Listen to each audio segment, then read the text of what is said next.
terminemos nuestra hojita, quedamos en tú guardarás en completa paz, quedamos en aquel cuyo pensamiento en ti persevera. Y ustedes ven en la imagen que ahí hay un marco, ¿sí? Y quiero que recuerden la palabra marco. ¿Por qué? Porque si vamos ahí, la palabra hebrea que es pensamiento es yexer, ¿sí? Y yexer traduce, ahí lo tienen en su hojita, marco, patrón, imagen, concepto, imaginación, pensamiento, ingenio. Pero sobre todo marco. ¿Por qué? Porque un pensamiento al final ¿qué es un pensamiento? A ver, ¿quién con sus palabras me dice qué es un pensamiento? ¿Qué creen que es un pensamiento? Es una idea que voy formando en mi cabeza sobre algo, pero todas podemos ver una misma situación y no todas generamos la misma idea o el mismo pensamiento. ¿Por qué?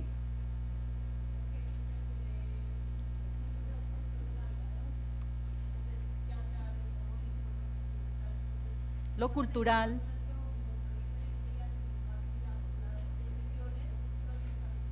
Exacto. Por eso entonces la palabra hebrea es yexer y la palabra hebrea la vamos a usar con referencia a su traducción de Marco, por eso que acabamos de decir, porque nosotras enmarcamos los pensamientos que nos hacemos o las ideas que nos hacemos, las representaciones que hacemos en nuestra mente de algo, las enmarcamos con base en todo lo que nos estaba diciendo la hermana, ¿sí?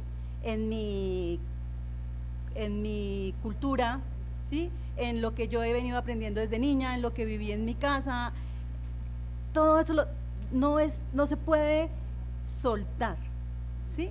Por eso es que ante una crisis, dos personas no reaccionan igual. Cada persona maneja o actúa diferente. Es que miren nada más, veamos el ejemplo que tenemos en los evangelios. Hemos visto que en los evangelios relatamos, los evangelistas relatan las mismas historias, ¿sí? Los mismos hechos más bien, pero no en todos los vemos exactamente igual. ¿Por qué? Porque de todas maneras cada apóstol del Señor tenía un trasfondo cultural, familiar, ¿sí? Que lo hacía ver las situaciones o anotar o sentir que era más importante de esa situación esto que otro. Y así somos nosotras y así son nuestros pensamientos, por eso la palabra es yexer. Porque la mente, como dicen, enmarca la realidad de acuerdo a nuestra propia perspectiva.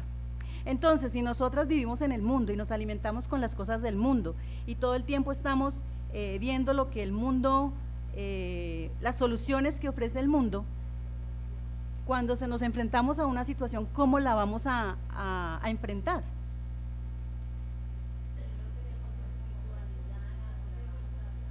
Como el mundo, exacto, exacto, clarísimo, como el mundo me ha enseñado, como el mundo lo maneja, pues esa es la manera que yo tengo para resolver algo.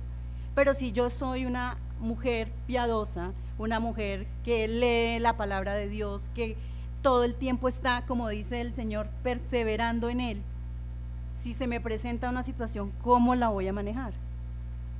¿Desde qué perspectiva? Tengo que cambiar el marco. Exacto, Angélica.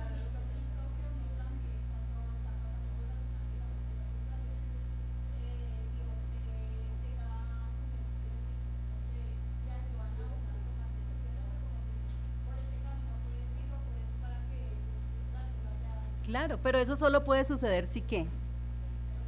Si tú estás en este contexto, ¿cierto? Viviendo la palabra de Dios, meditando en ella constantemente, memorizando versículos, pero no solo como decía alguien, memorizándolos, sino interiorizándolos, ¿cierto? Angelita. Rumiando.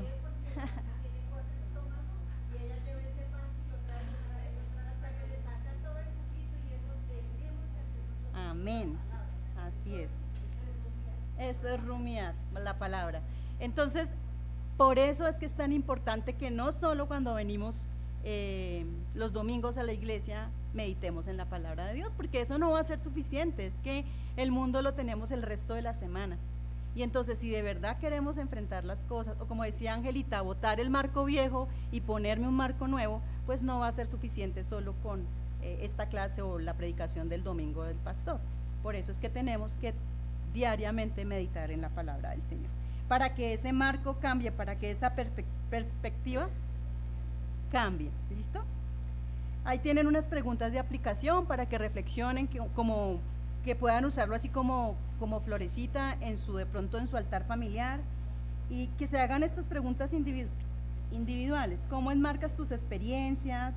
Desde la fe o el temor. Cada situación que enfrenten, analicen cómo la están manejando.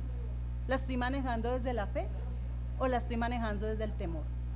La estoy manejando desde una perspectiva bíblica, desde las promesas que tengo, porque tengo muchas promesas en la palabra del Señor, pero también el mundo me dice todo lo contrario. Con nuestros hijos, cuando tenemos que educar a nuestros hijos o corregirlos o disciplinarlos, una cosa dice la palabra de Dios y otra muy distinta los psicólogos del mundo. Hay psicólogos que han empezado a desmarcar su pensamiento desde la palabra y son psicólogos que ponen la palabra de Dios primero, ¿cierto? Pero cuando es un psicólogo del mundo, seguramente no creen en la disciplina, no creen en la varita, no creen en nada de estas cosas, ¿cierto?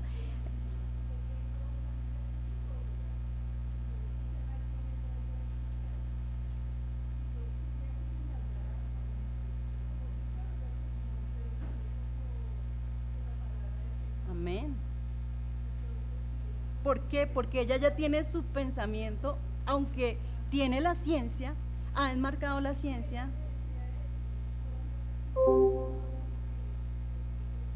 Amén. Y así deberíamos ser cada una de nosotras en nuestras distintas profesiones, ¿sí? No importa que tengamos X profesión, si nosotras somos hijas de Dios.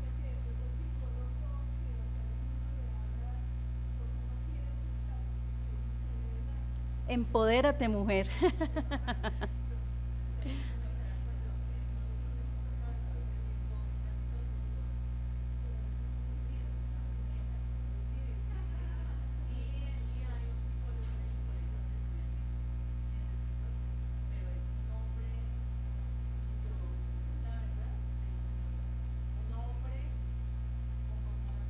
Amén.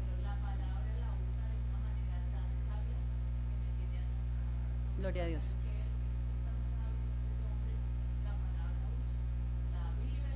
Amén.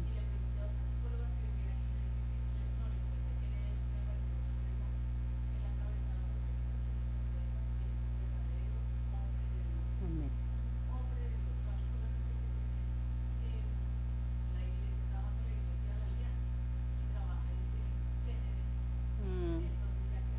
Lejos.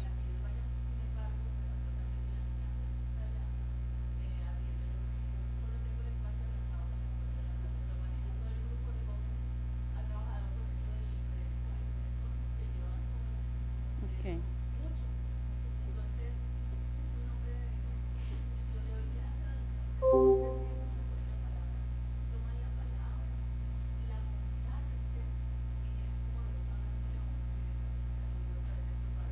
Amén.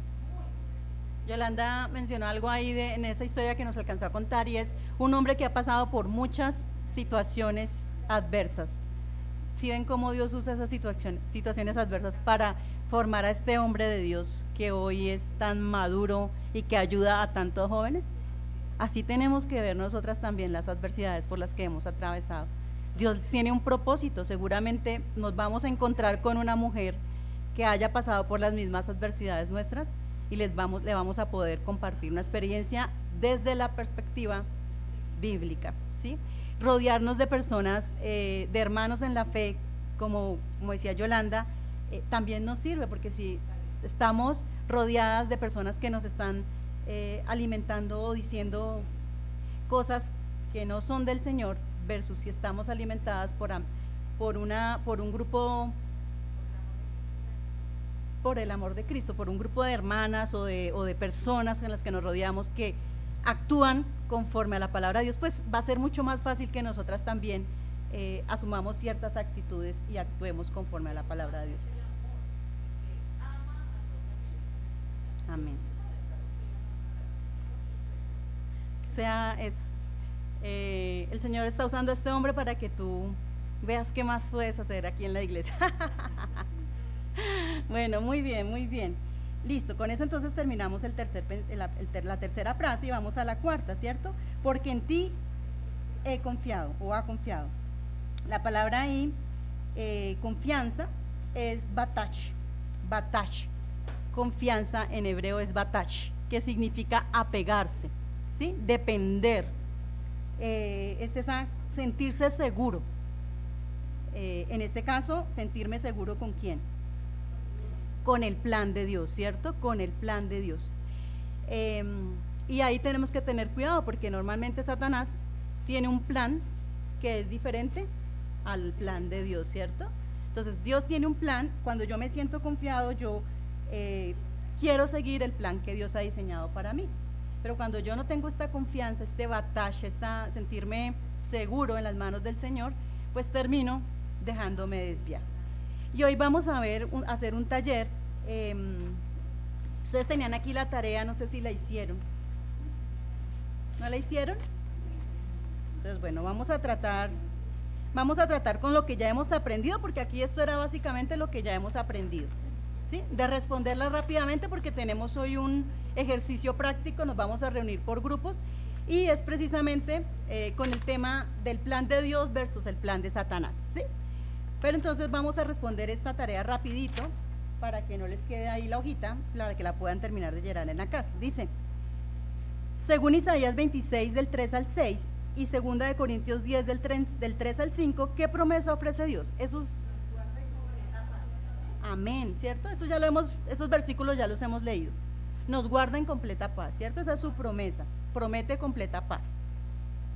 Pero ¿qué condiciones menciona para tener esa paz? Perseverar en él. ¿Qué más dice Corintios? Segunda de Corintios 10, 3, 5.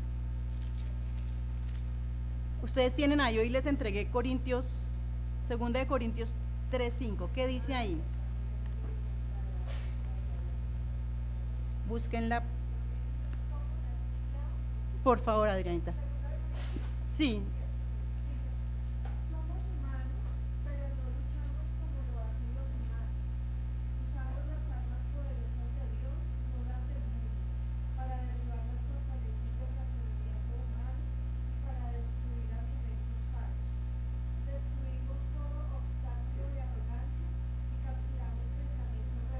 Amén. Arrogancia, mencionó ahí Adrián. Entonces, esas son las condiciones. Una, perseverar, ya lo aprendimos en Isaías 26:3, pero en Corintios nos habla precisamente de la arrogancia, ¿cierto? De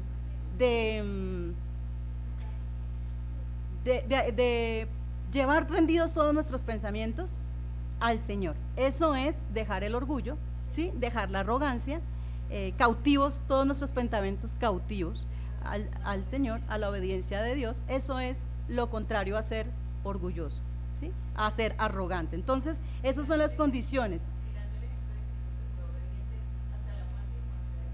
Amén. Entonces, ¿qué condiciones mencionan estos versículos para tener paz? Entonces, 1, perseverar en la palabra.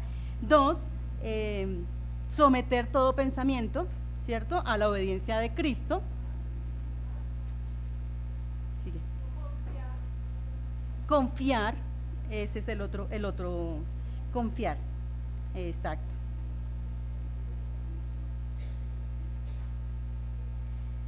Muy bien. Confiar en el Señor como nuestra roca eterna. Entonces, tres condiciones que nos mencionan estos versículos: perseverar en la palabra, confiar en el Señor como nuestra roca eterna y llevar cautivos todos nuestros pensamientos al Señor, o dejar toda arrogancia, todo orgullo, ser sabios. Y listo, luego ya venían los muros de protección, que decía, era muy personal. Si no lo han hecho, pues voy a pedirles que esta semana hagan la tarea, porque esto sí es muy personal. Escribir un pensamiento que desee rendir a Dios, pues es de cada una, y que cada una busque estos versículos bíblicos que van a usar como muro de contención o como defensa. Entonces vamos a ir a nuestro taller. Voy a pedirles que se enumeren del 1 al 6 todas, por favor. Entonces les voy a dar las instrucciones. ¿Ya están organizaditas? ¿Están organizadas? Grupo número 1, grupo número 2, 3, no. Grupo 3 está acá, 4, 5 y 6. Muy bien, listo. Muy bien, ya estamos organizadas. Miren, vamos a tener 10 minuticos, son las 10:10 a las 10:20. La idea es que ustedes cada una recibió un caso. Van a ver una historia ahí de cómo está, del plan de Satanás en la vida de cada historia que recibieron. Van a encontrar ahí el plan de Satanás. Como nosotras estamos enmarcadas en la palabra del Señor, vamos a poder dar un plan basado en la palabra de Dios, ¿sí? Un plan que contrarreste el plan de Satanás. ¿Listo? Esa es la idea del ejercicio. Ese es el plan de Satanás, el que ustedes tienen es el plan de Satanás. Nosotras lo vamos a contrarrestar con el plan de Dios. Van a colocar ese plan de Dios y luego los versículos que sustentan ese plan de Dios. ¿Entendieron el ejercicio? 10 minuticos a las 10:20. ¿Estamos listos? Yolandita, adelante, por favor.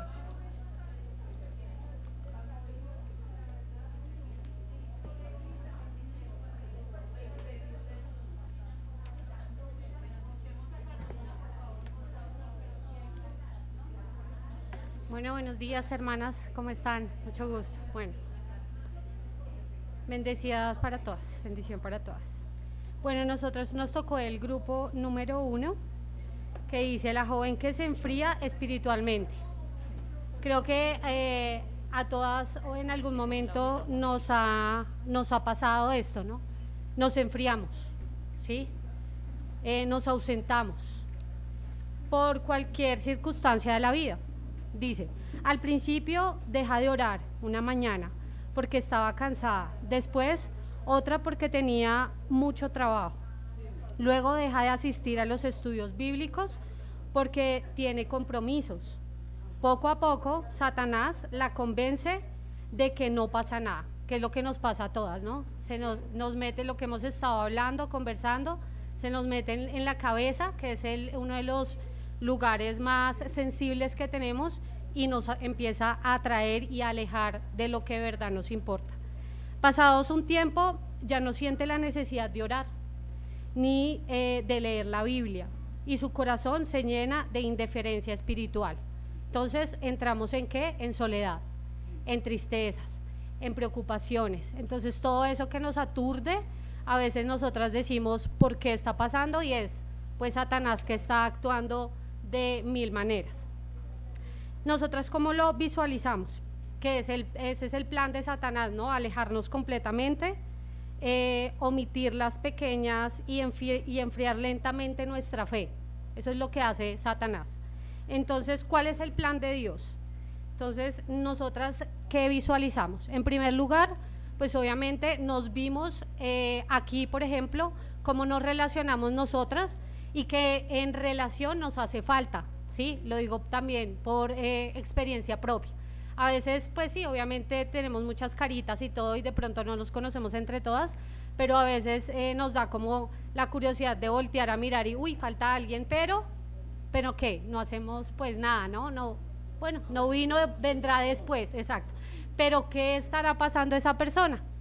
Y es eso a donde deberíamos ver y estar y como pensar presentes, porque ¿qué estará pasando? Porque nuestra hermana no vino, ¿qué necesitará? Entonces el plan de Dios ¿cuál es?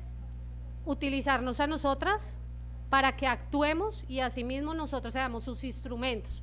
Y en ese paso es lo principal, orar.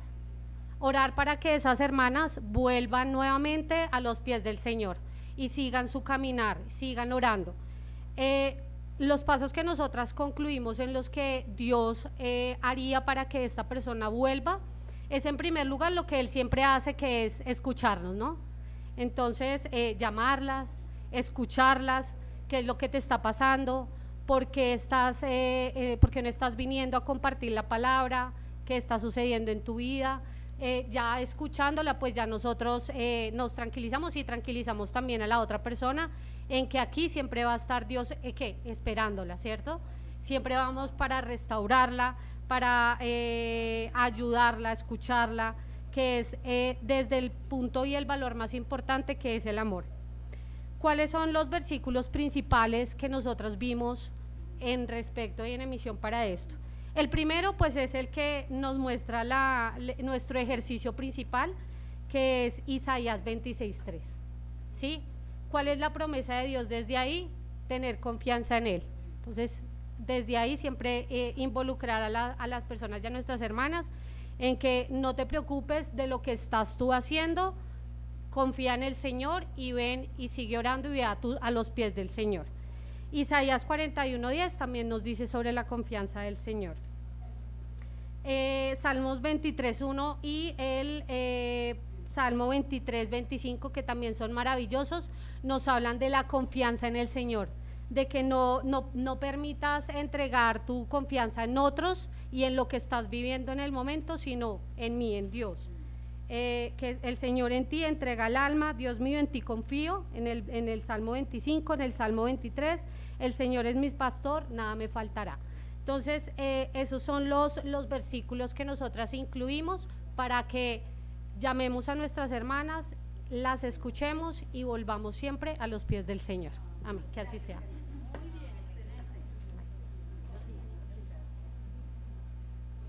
Excelente, muy bien, grupo número 1.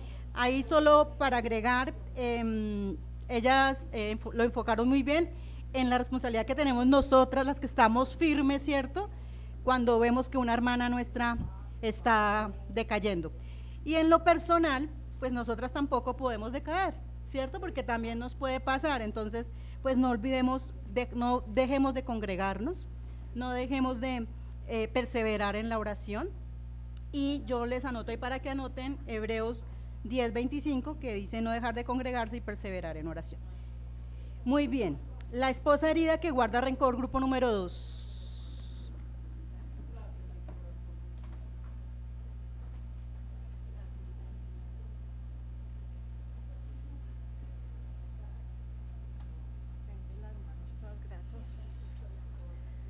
Bueno, la esposa herida que guarda rencor dice: su esposo hizo un comentario hiriente en público. Ella pensó, nunca me respeta. En lugar de hablarlo con amor, lo guardó en su corazón. Cada vez que su esposo decía o hacía algo desagradable, lo añadía a la lista mental de agravios.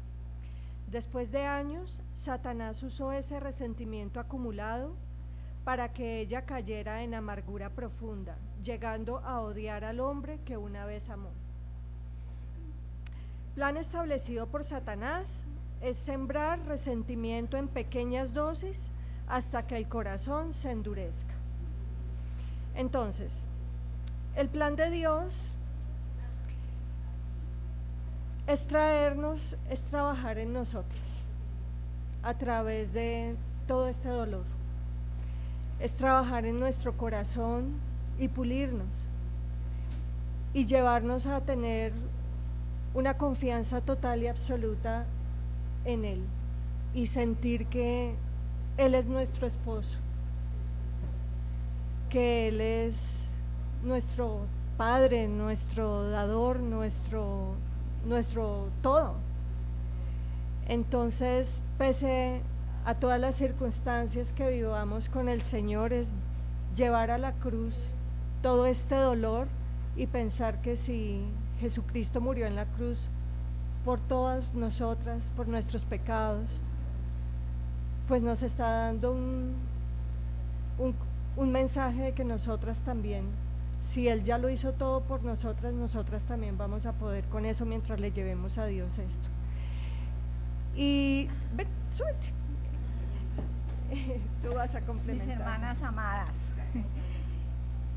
yo quiero darles un mensaje de verdad que es mi experiencia vivida. Uno oye decir Pero es que no es fácil decir, bueno, sí, lo perdono, es que no es fácil. No es fácil, confía en Cristo, yo confío en Cristo. Pero ¿qué pasa? De ahí no salgo, sí, yo confío, voy a la iglesia, oro, pero no puedo, no, ahí estoy. ¿Sabe qué pasa, hermanas? Tenemos que ir a la cruz como Cristo. Si yo no voy a la cruz de Cristo, no voy a entender el propósito de Cristo en mi vida. Entonces tengo un esposo que me hace quedar mal, tengo un esposo infiel, tengo un esposo que siento que no me ama. ¿Y qué pasa? Si yo verdaderamente tengo a mi Señor y tengo el Espíritu de Dios en mi vida, yo voy a la cruz y digo, Señor, tú que eras el Dios de los cielos, que no tenías por qué venir a este mundo a sufrir el escarnio que sufriste, y lo hiciste por mí. Como yo, una pecadora de la cual viniste a rescatarme, no merezco un desprecio, no merezco una mala palabra. ¿Yo qué merezco? Porque nosotras, según el mundo, merecemos todo. Yo no tengo derecho a sufrir, yo no tengo derecho a aguantar, yo no tengo derecho a que ese hombre me diga que la vecina me miró mal, yo no tengo derecho. Nosotros no tenemos derechos, hermanas, nosotras tenemos que morir a los derechos. Yo tuve que morir a mis derechos y clavada en el piso, Señor, tú me diste este hombre como esposo y será para pulirme porque me quieres santa, Señor. Gracias, Señor. Yo le decía, y fue muy duro, fueron 20 años de sufrimiento, pero gloria a Dios porque 6 meses antes de partir se convirtió a Cristo, Cristo lo llamó y lo perdonó. Y esa fue mi satisfacción en la clínica de cuidados intensivos, botarme de rodillas y decir, Señor, gracias porque te lo llevaste, gracias porque te lo llevaste como tú querías que se fuera. Pero ¿qué tuve que hacer? Ir a la cruz, hermanas. No pensar que no, es que a mí me dicen mis amigas que me divorcie, no, que no lo aguante. Mire, el esposo que Dios te dio es el que tú necesitabas, y con el amor de Cristo y con el poder de Cristo y con el Espíritu de Cristo, Cristo vence, mis hermanas. Cristo vence, no somos nosotras. Cristo vence en nuestras vidas. Y yo, con todo delante de mi Señor, tengo que decir que fue mi experiencia. Y gloria a Dios porque nunca me separé. Y ahí estuve atendiéndolo, sirviéndole, allá de lejitos porque tenía otra persona, otro hijo, bueno, muchas circunstancias, pero hermanas, hay que ir a la cruz de Cristo para poder soportar en el amor y la presencia de Cristo en nuestra vida. Amén. ¿Sí? Solo falta este. Bueno, entonces, como decía Yolandita alguna vez, ceder nuestros derechos. Y el versículo de apoyo es 1 Corintios 3, del 4 al 7. El amor es sufrido, es benigno, no tiene envidia, el amor no es jactancioso, no hace nada indebido, no se envanece, no busca lo suyo, no se irrita, no guarda rencor, no se goza en la injusticia, mas se goza en la verdad. Todo lo sufre, todo lo cree, todo lo espera y todo lo soporta. Amén. Gracias, Adrianita. Creo que nos demoramos un poquito más del tiempo. Vamos a dejar grupos 3, 4, 5 y 6. No boten las hojitas para retomar en la siguiente clase. ¿Listo? Gracias a todas por haber trabajado de esta manera tan maravillosa.